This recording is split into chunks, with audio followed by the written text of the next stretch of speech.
I just wanted to mention that this video is made from a flow arts perspective. I'm a flow artist with a dance background. I have not done belly dance, but I will leave in the description a link to some belly dance tutorials.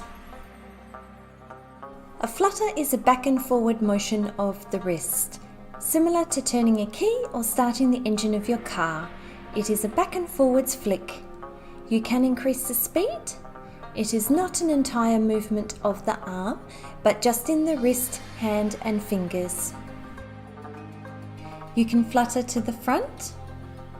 You can flutter straight up, down.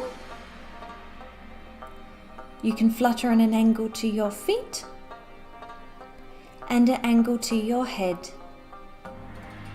You can also flutter across your legs.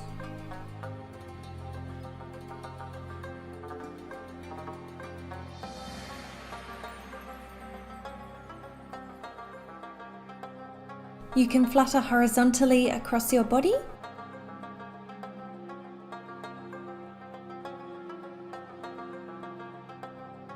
You can cross your wrists and flutter outwards. Just make sure that you have one fan higher than the other one so they don't hit. You can also open your fan in the center and flutter outwards. You can put a bit more emotion into your flutters. So here I'm bending more and I'm also looking at my fan, which adds more to your performance. You can also flutter behind your head and behind your body, behind your hips.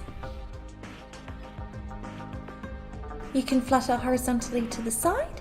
You can have one up and one down. You can flutter from up to down by gently pulling down on the frame as you flutter. You can also do a cross flutter to the back by crossing your wrists.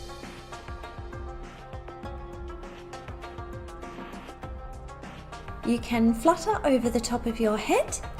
You need to position the fan so you have your thumb facing yourself, so that means a small flick at the beginning and the end of the move.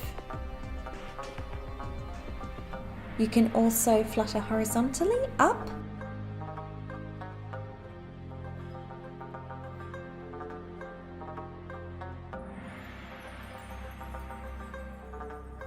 and cross flutters. You can cross flutter down, in the middle, and above your head.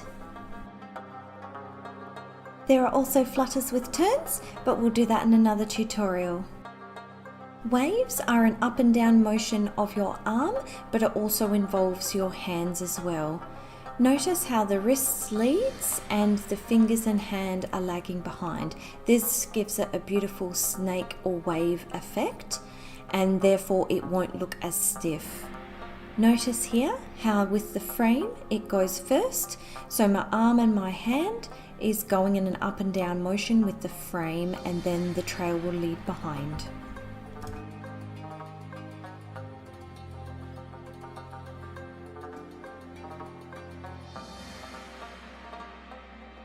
You can flutter same time to the front, same time opposite direction, and to the side. This one I'm keeping my frame horizontal. This is a variation of a side wave. When my fan reaches a vertical level or straight up and down, I will swap the direction. Therefore, when the frame becomes vertical, I then turn it around. You can try this move with each hand, so do it in your left and then your right first to get the movement, and then put the two together. The frame will always go first in this move, and a good tip is to use a mirror so you can check that you're getting your frame straight up and down on both sides. This move is called to the moon and back because your fan is going up to the sky and down to the ground. Your frame will again go first, and good to try on both your left and your right hand first, and then put the two together. You can also add a bit of emotion by putting a bit of bend in the sides. This is a move by Jessie Spin in which we change the direction of our fans at the top and the bottom.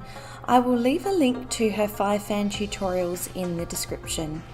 So when we move our fan, our frame will go first and then we swap the direction at the top and bottom. This is a back view.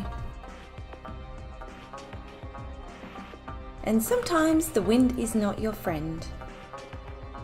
When I'm dancing with my fans, I'm always thinking about how I can keep my fans nice and neat and aligned. In this move, I'm thinking about how I can keep my frames on a 180-degree angle, or how am I keeping them straight.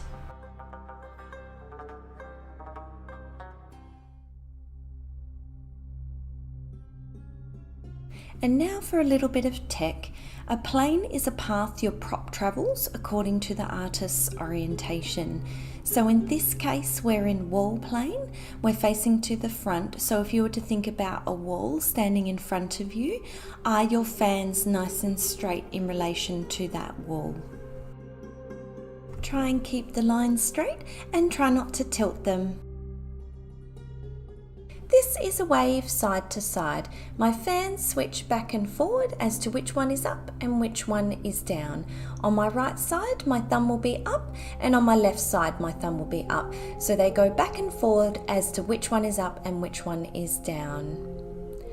It is much easier to put a bit of a bend in this move and to have your leg out on the side. It gives you a bit more balance.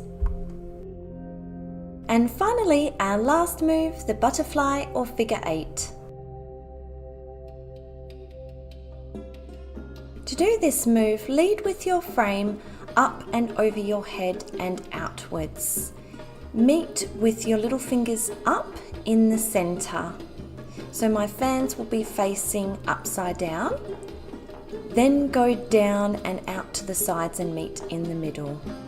So at the bottom, the frame will lead. I'll go down towards my legs, out to the sides and meet in the middle with my thumbs up. Here is the move shown with each hand individually.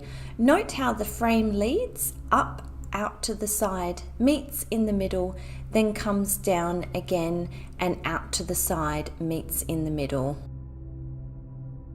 Here is a close-up of the move with my hands so you can see which way they are facing. It does require a little bit of flexibility in the wrist to get the fan to turn upside down completely.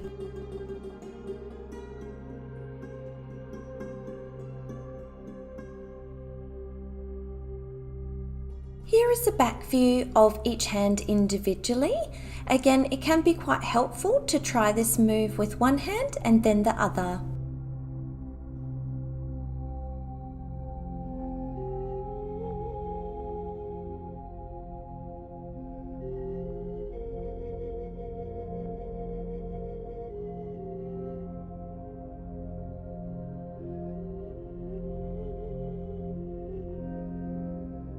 So today we've covered flutters, waves and the butterfly or figure 8.